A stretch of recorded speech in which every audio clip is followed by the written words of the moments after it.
ሰላም አለይኩም ወራህመቱላሂ ወበረካቱ።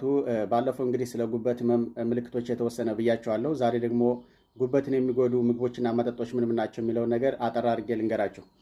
እንግዲህ ጉበትን ከሚጎዱ ነገራቶች ውስጥ አንዱ አልኮል መጠጣት ነው። እንግዲህ አልኮል በጉበት አማካኝነት ነው ፕሮሰስ የሚደረገው። ስለዚህ አልኮልን አዘውትረውና በብዛት የሚጠቀሙ ሰዎች ለተለያየ የጉበት ህመም ይጋለጣሉ። ለምሳሌ ለአጣዳፊ የጉበት ህመም ሊሆን ይችላል፣ ለስብ መከማቸት ሊሆን ይችላል፣ ለጉበት ጠባሳ ሊሆን ይችላል፣ አልፎ ተርፎም ለጉበት ካንሰር የመጋለጥ እድል ይኖራቸዋል።